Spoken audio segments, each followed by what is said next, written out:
একজন নাগরিক হিসেবে সবার কাছে অনুরোধ করব যে আমাদের এই যে ক্রান্তিকালে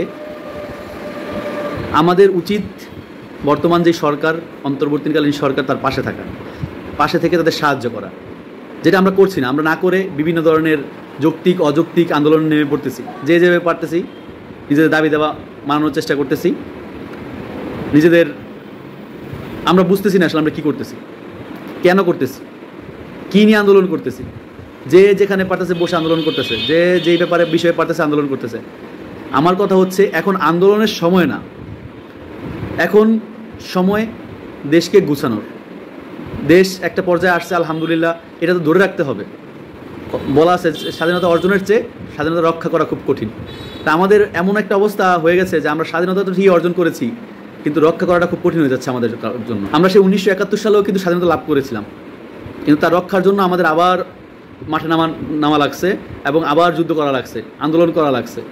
তা আমরা নিশ্চয়ই চাইব না আবার একটা আন্দোলন করি, আবার একটা সংগ্রাম করি। তো আমার সবার কাছে অনুরোধ যে আমরা যাতে দেশটাকে সুন্দরভাবে গুছাতে পারি, সেই জন্য দোয়া করব এবং সকলের সহযোগিতা প্রয়োজন। এখানে দেশের যে একটা অবস্থা চলতেছে, খুব ভয়াবহ অবস্থা চলতেছে। এখন বন্যায় মানুষের জীবন খুব খারাপ একটা অবস্থায় আছে। তা আমাদের উচিত যে আন্দোলন না গিয়ে এখন সরকারকে সহযোগিতা করে দেশটাকে সুন্দরভাবে গঠন করা, যাতে আমরা আমাদের স্বাধীনতাকে রক্ষা করতে পারি।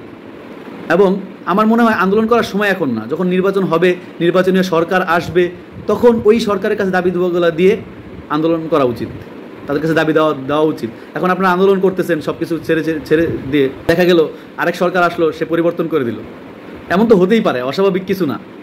তা আমার কথা হচ্ছে, এখন আপনারা এই কাজটা দয়া করে, এই আন্দোলন না করে দেশের জন্য, দেশের মানুষের জন্য যে জায়গা থেকে পারেন সাহায্য করুন।